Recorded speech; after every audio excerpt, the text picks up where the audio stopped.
Hey, good evening, everyone.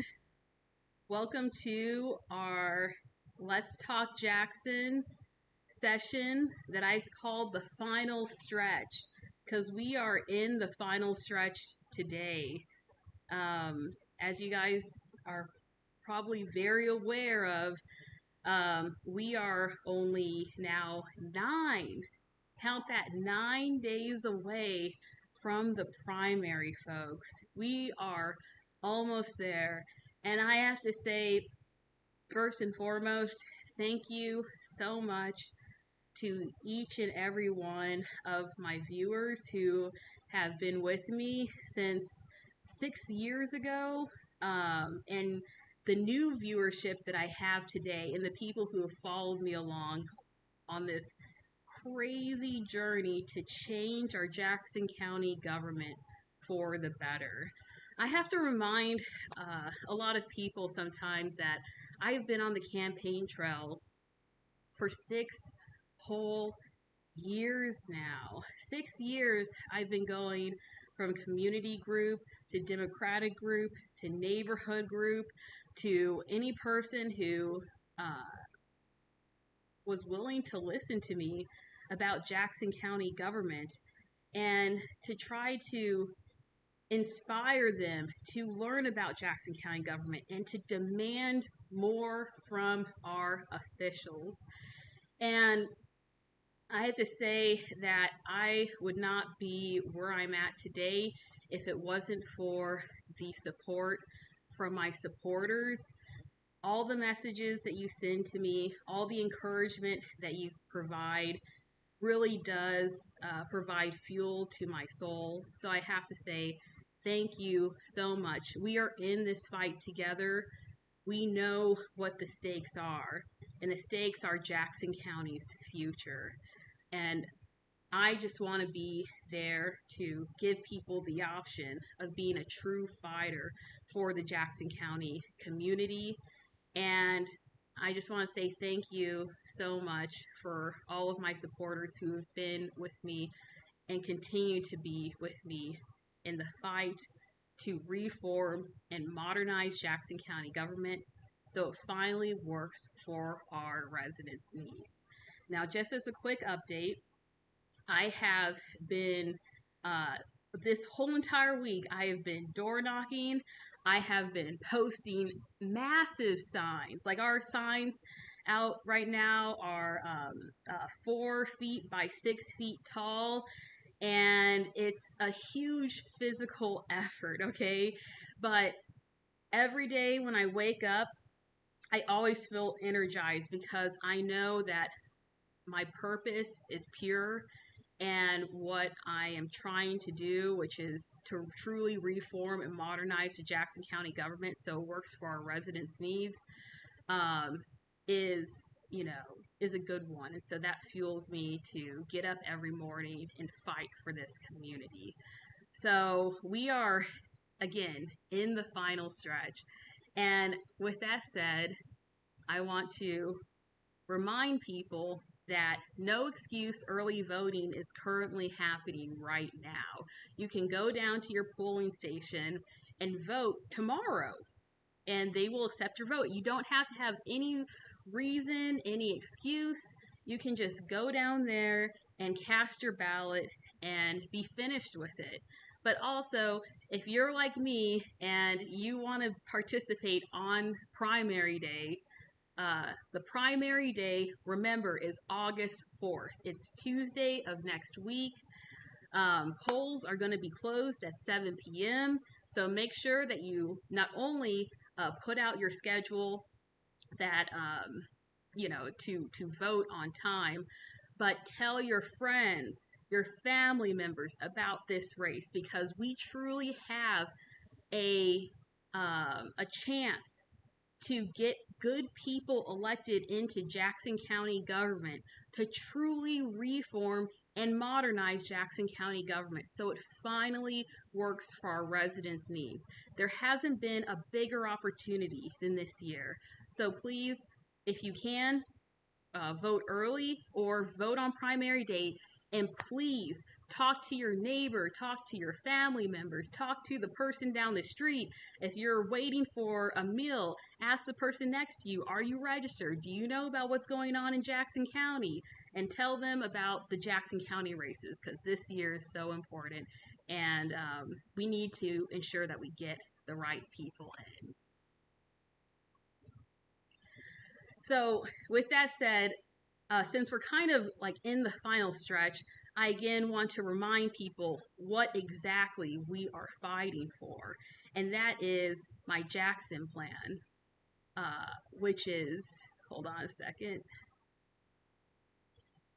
which is this. It is basically my plan for justice system reform, for auditing Jackson County government, for investing in county-wide infrastructure improvements, for keeping our taxes affordable, people, so that we will never have another property tax crisis again. Supporting our small business community that has historically never been supported by our local government. The O stands for Ownership Initiative for Single Family Households, which is my promise to promote policies to make single family home ownership attainable for our future generations. And the N is a neighbor to neighbor transportation plan, which is my promise to create the first county-wide public transportation system that will connect the majority of the cities together in Jackson County through rapid bus transit line. These are things that the Jackson County executive can do, and what I will do as your next Jackson County executive. Now, when we're looking at J, justice system reform, we're going to get into it, folks, because as I talked last week about this, we have had another inmate in our brand new jail facility that we spent $300 million of our taxpayer money on tragically die yesterday.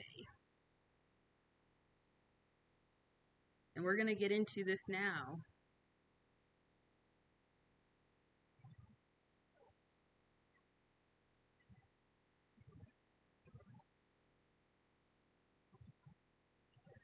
So here is the document from, give me a second. This is a document from the Missouri Highway Patrol that basically talks about the situation that occurred yesterday. And I'm going to read it out loud for people who are unable to read the document. It states, in custody death investigation in Jackson County, Missouri. At the request of the Jackson County Sheriff's Office, the Missouri State Highway Patrol's Division of Drug and Crime Control is investigating an in-custody inmate death which occurred on July 25th, 2026. This investigation is ongoing and all information is currently preliminary. On July 25th, 2026, at approximately 6:15 a.m., jail staff with the Jackson County Detention Center located an inmate unconscious in a cell. EMS personnel were requested and life-saving measures were initiated by the nursing staff at the detention center. Ultimately, the inmate was pronounced deceased. Next of kin notification is still pending. To protect integrity of the investigation, no further information can be released at this time. The Missouri State Highway Patrol's Division of Drug and Crime Control is conducting the in-custody death investigation. Upon completion of the investigation, all reports will be forwarded to the Jackson County Prosecuting Attorney for review. Now, this is a very serious matter, folks, because as we looked into the death that occurred a couple of weeks ago, this death that occurred yesterday is of course different, and it's also being different to the way that it's being publicized right now, which we have to pay attention to. The death that occurred a couple of weeks ago, essentially they were telling us that it was a medical emergency, that this person had a medical emergency at the jail and they died, right? Which a medical emergency can mean a multitude of things. But in this report, they're basically stating that they're not stating that it was a medical emergency, and they're stating that the Missouri State Highway Patrol's Division of Drug and Crime Control is conducting the in-custody death investigation.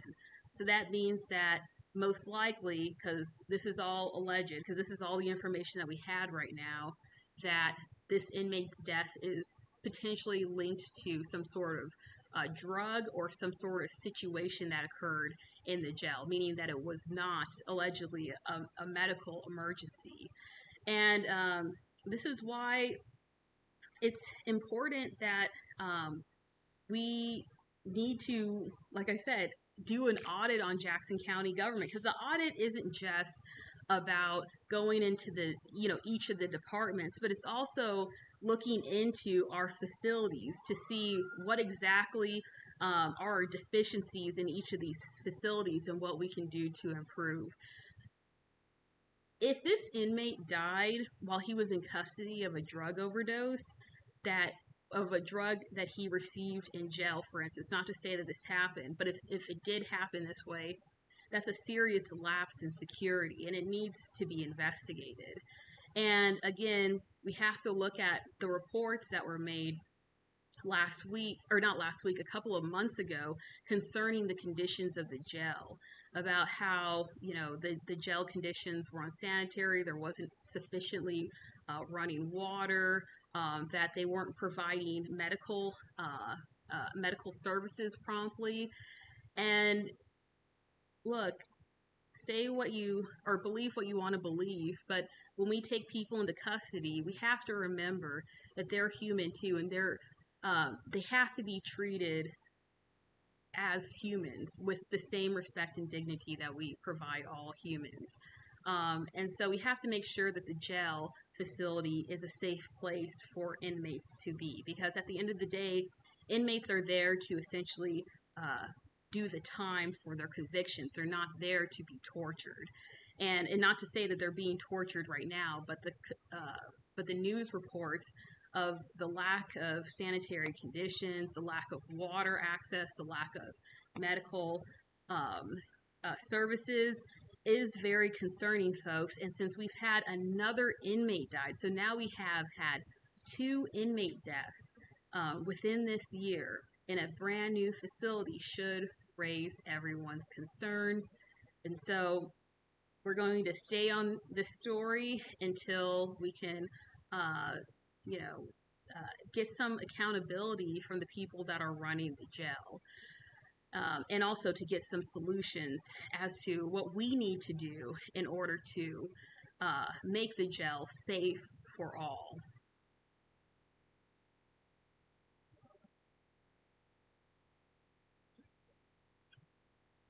So that's what, in this one, I have Jail Fiasco Part 2. That's basically what this was about, is about how we've had 2 inmate deaths in a span of 30 days, and how that is utterly unacceptable, and we need to stay on this situation, because it would be one thing if we had a jail facility that's been around for 30 years that's deteriorating, but this is a brand new jail facility, and we have to ensure that it's being run properly, and if there's like errors in the jail facility for a brand new jail, we have to make sure that they're remedied as fast as possible, so that we can provide humane conditions for our inmates.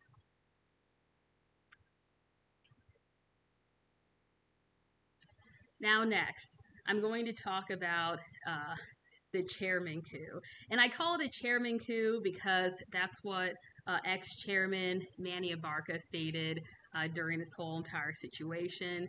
I found a clip that I want to play to everyone that basically talks about this situation, which is how last week our now ex-chairman of the Jackson County Legislature, Manny Abarca, how he essentially was removed from his chair position. And I found I found a brief news article, or news story that does a good job explaining this. So give me a second. Okay. After weeks Some questions, even infighting inside Jackson County Legislature. We have the latest on last night's shakeup in leadership. Good evening, everybody. I'm Chris Katz. And I am Bria Berry. That shakeup comes as a federal bribery investigation looms over the courthouse. KMBC 9's Andy Alcock live at the Jackson County Courthouse tonight, getting answers. Andy. Bria, Donna Payton is new chair of the Jackson County Legislature. It comes after lawmakers removed Manny Abarca from that role at a meeting last night. I think there's been some general dysfunction in the body, and I think that it would be helpful for us to have a new person in the chair. Legislature Vice Chair Sean Smith led the charge to remove Manny Abarca as chair.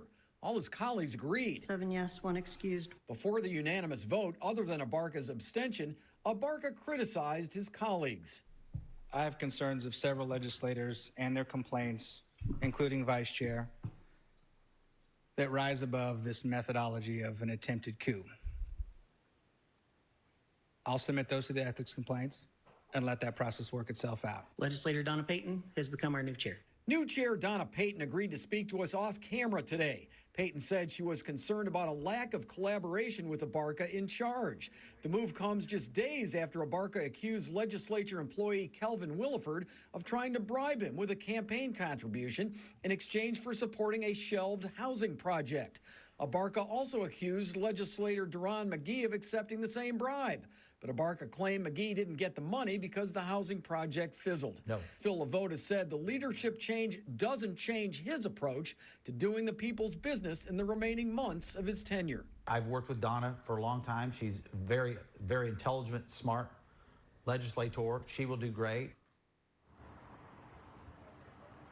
And Vice Chair Smith said the removal of Abarca was in the works long before Abarca made those bribery accusations.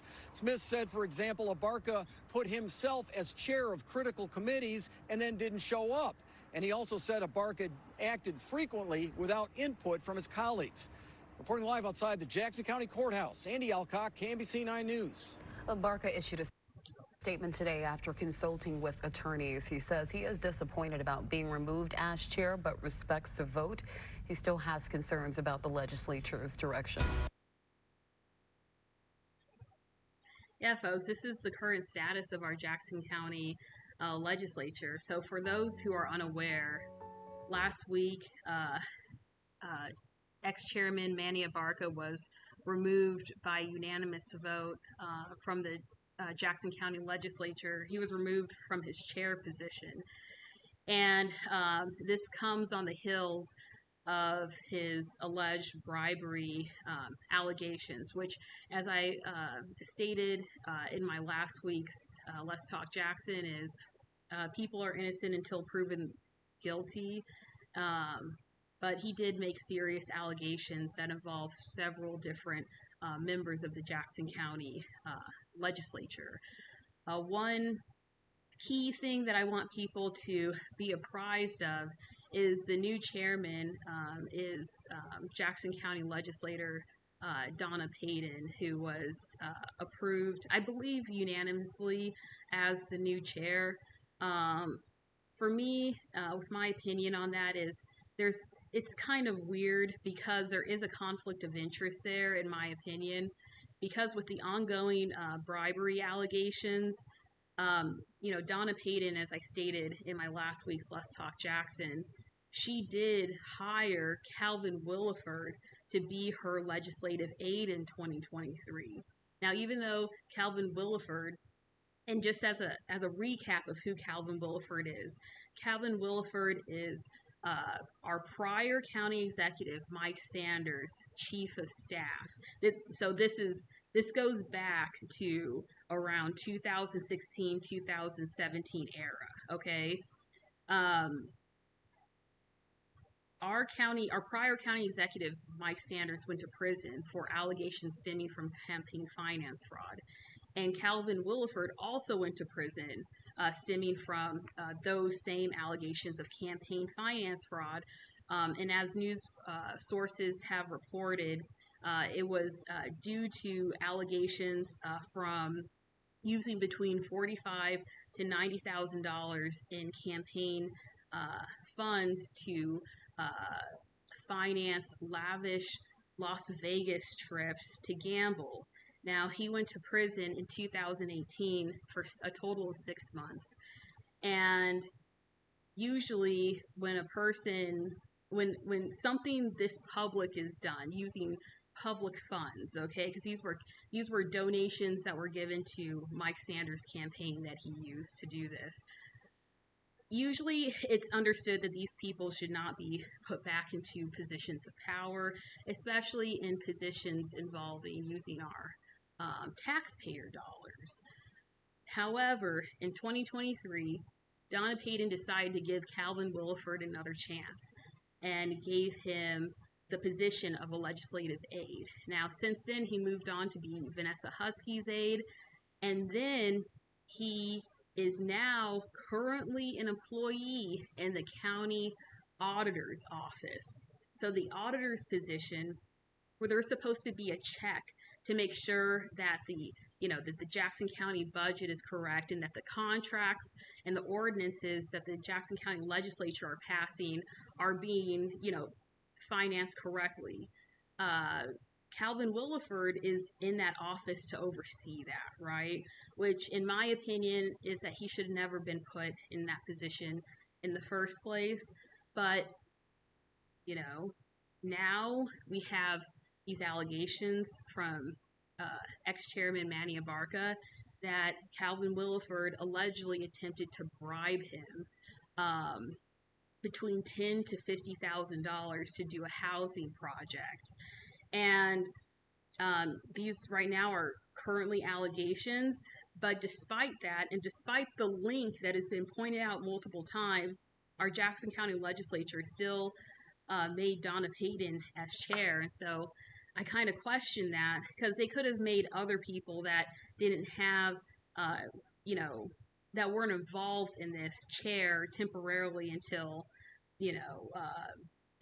December, January, when the new Jackson County legislature comes in. But that's basically the update on the whole chairman coup situation. We just have to stay tuned for more information coming out. One thing that I took note of is our current sheriff, Jackson County Sheriff Daryl Forte, confirmed to the media that there is a federal investigation going on into Jackson County government right now. I don't know specifically what the federal investigation is about, but it seems a little bit obvious that it has to do somewhat with these allegations and maybe other allegations. But more information is going to come out in the future. But again, as a reminder, we do live in a country of laws, and it's innocent until proven guilty. And as far as I have seen, there hasn't been any strong document proof of any of these allegations being true. So just stay tuned, folks. But this also just showcases why this election is so important, why we need new people into government, because our Jackson County legislature is in a state of dysfunction right now. The Jackson County legislature did not have to devolve into this situation.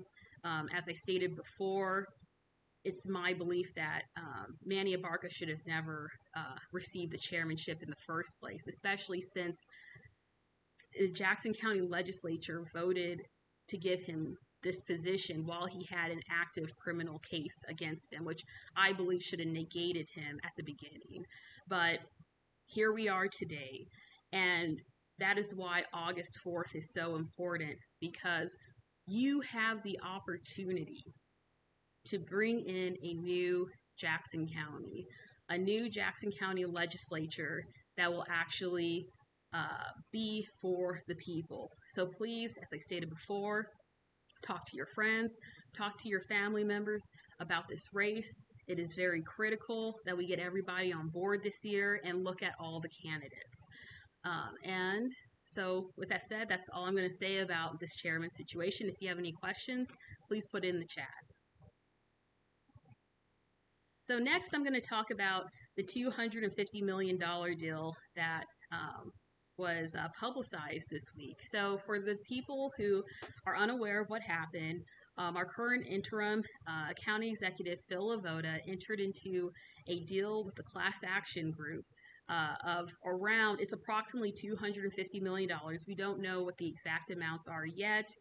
We are probably going to get those figures soon to settle the property tax assessment claims, the class action about the unlawful property assessments.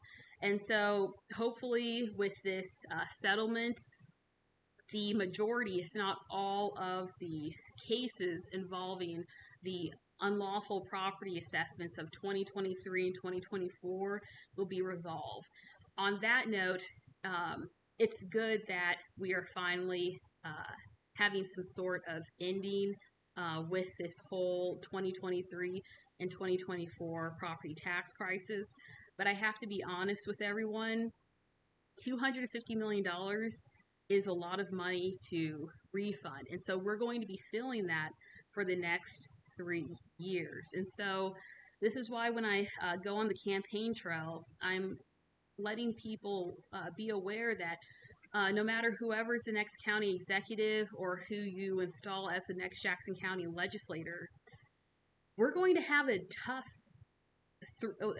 4-year term, because we're not only going to have to refund back, or when I say refund, like provide the tax credits to the people who suffered from these unlawful assessments over the years, but we'll also have to deal with the budget issues that I've gone into in depth that have been going on for years in Jackson County government. And so in the next several years that are coming up, it's basically going to be, pulling up our bootstrings, trying to find the money to finance the departments that we need to finance, but also we're going to go in department by department to audit these departments in order to make sure that all the money that they're using for these for our services are actually being adequately recorded and utilized, so that we can make sure that our tax dollars are being spent effectively. And we possibly have to find other ways to fund other initiatives too. So even though this is a great ending, hopefully it's an ending to the property tax assessment saga. It's kind of bittersweet, because in the next 3 years we're going to have to find ways to accommodate the lost money in our revenue streams. And it's not just the Jackson County government, but it's also the taxing jurisdictions as well. Just as a reminder, Jackson County government only receives 7% of all the property taxes that it collects each year. The other 93% goes out to the taxing jurisdictions, who are basically our school districts, our firefighters, our municipalities, so the city of Kansas City, Grandview, Lee Summit, etc., to fund their cities.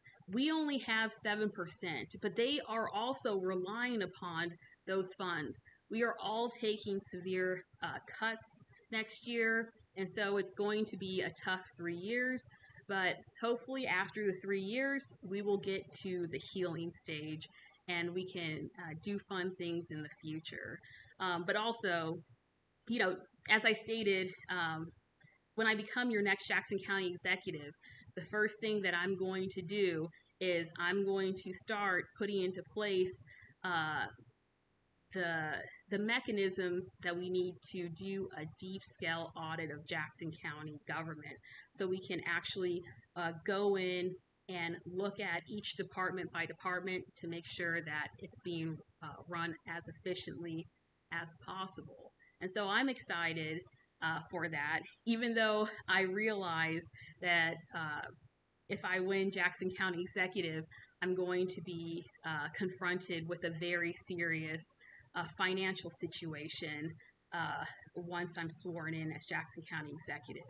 But even with that, I just want to let everyone know that I am for the public. I'm going to be for the residents, and I'm going to do everything in my power to navigate us out of the situation as smoothly as possible.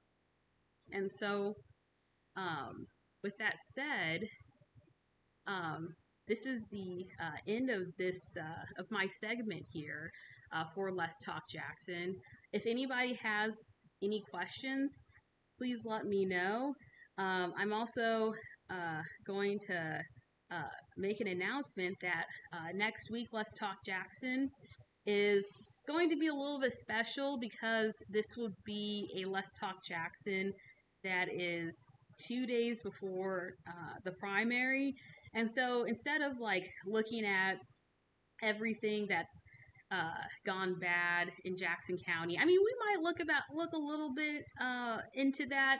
I kind of want to do a retrospective of how far we have come and how close we are to come to a true reformed and modernized state of Jackson County. Because the first step for us to be reformed and modernized is to get the right people elected into government. And we are so close, folks. We are only 9 days away from the primary. So we have to, you know, like we have to keep our energy up to make sure that, you know, we make it to the finish line, because we are in the final stretch today. So anyways, I see that right now we don't have any questions. And so with that said, I might end this live stream early because I'm tired. and just to give you guys a little bit of feedback about how my week's been going is, you know, for the past 2 weeks, I've been on the doors 9 a.m. to 4 p.m., sometimes even later than that, just trying to get the vote out. And I cannot tell you how physically taxing that is, especially with the weather that we've been having in Jackson County for the past 2 weeks, with our days averaging between 95 to 98 degrees.